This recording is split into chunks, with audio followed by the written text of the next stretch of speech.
पूजा जी, जिस तरह pressure cooker में जब प्रेशर बढ़ जाता है तो एक सीटी की व्यवस्था की जाती है, प्रेशर थोड़ा रिलीज। केशव मौर्य का इस्तेमाल भाजपा और आरएसएस कर रही है कि प्रेशर थोड़ा रिलीज करने के लिए पक्ष भी मैं, विपक्ष भी मैं।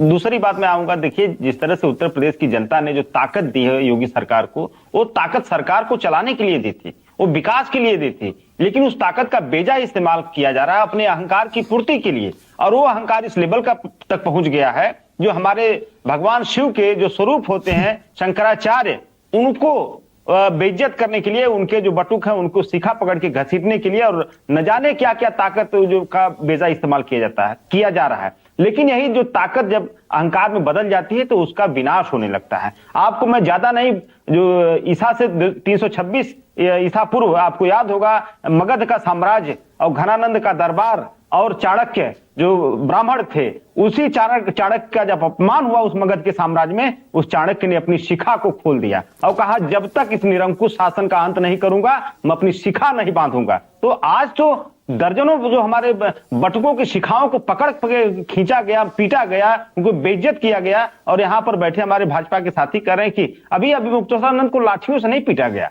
मतलब आप कहना क्या चाह रहे हैं? साहब आपको पूरा टाइम दिया ना, प्लीज उन्हें बोलने दीजिए।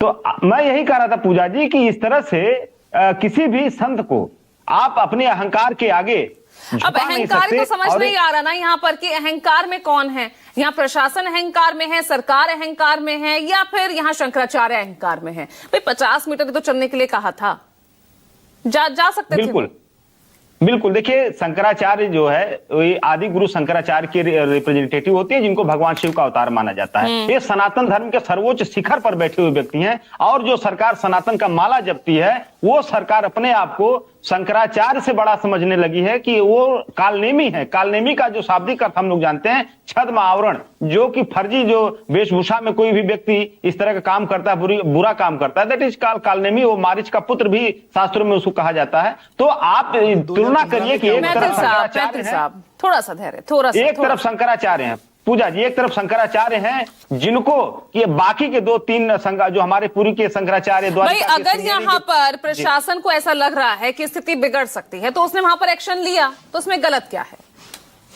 नहीं, बिल्कुल। देखिए कानून व्यवस्था बनाए रखना प्रशासन की जिम्मेदारी, इसमें कहीं कोई दिक्कत नहीं है।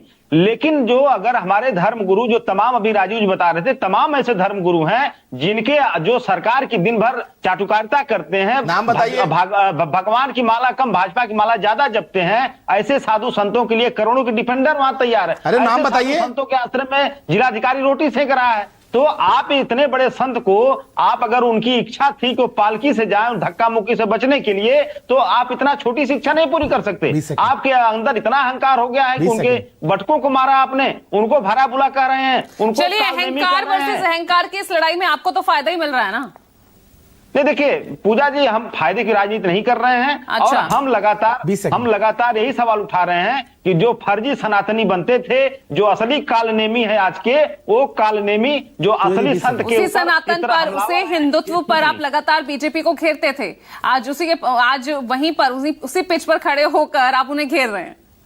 नहीं, हम इसलिए घेर रहे हैं पूजा जी क्योंकि जो असली संत है उनको नकली संत लोग चुनौती दे रहे हैं। आप देखिए टीवी 2015 में क्या किया था आपने? ऐसे तथाकथित संत आ रहे हैं, तमाम ऐसे तथाकथित संत टीवी चैनल पर आ रहे हैं जो शंकराचार्य गालियां दे रहे हैं, उनको क्रिटिसाइज कर रहे हैं। तो 2015 बार मैथिल साहब पूछ रहे हैं, हालांकि मैं सवाल ये हर दिन ये पूछ ही रही हूँ, समाजवादी पार्टी के जो भी प्रवक्ता आते हैं, 2015 में हुआ क्या था? क्यों लाठियों से पीटना पड़ गया था? वो गलत हुआ था पूजा जी, वो गलत हुआ था। उस गलती का एहसास हमारे राष्ट्रीय अच्छा सुनिए ना मैथिल साहब इन्होंने मान लिया वो गलत हुआ था। आप मान लीजिए, नहीं आप मान लीजिए जो अभी हो रहा है, जो आपके दूसरे नेता भी कह रहे हैं, जो ये विवाद खत्म होना चाहिए, जो भी हो रहा है गलत हो रहा है, बोल दीजिए आप भी। मैं एक बात कहना चाहता हूं कि लगे हाथों आज राम भक्तों की हत्याओं के ऊपर जो आप लोग अट्ठास करते थे उस पर भी माफी मांग लीजिए कि आपने जो राम भक्तों की हत्याएं की थी, सरयू के पुल पे गोलियां मार के सरों में उनको फेंका था सरयू नदी में, उस पर भी माफी मांग लीजिए। और अखिलेश भैया को बोलिए जाए और राम मंदिर के अंदर जाके मत्था टेके, माफी मांगिए ना। जवाब देखिए सबसे पहले तो आप नृपेंद्र मिश्रा जो कि उस समय चीफ सेक्रेटरी थे, उनसे जाके माफी मंगवाइए, उसके बाद हम लोग का नंबर आएगा। अब आप उनको तो आप गौरवान्वित कर रहे हो राम मंदिर ट्रस्ट में अधिकारी बना करके, और चले हो सरकार के ऊपर सवाल उठाने। आप तो पहले उस अधिकारी से माफी आ गया मांगो चेहरा सामने, आपके आ गया आपके चेहरा नहीं, सामने। आपके अंदर आपको ठीक है, अनिल दुबे को लाइए स्क्रीन पर। अनिल दुबे को लाइए। अनिल दुबे यानी जो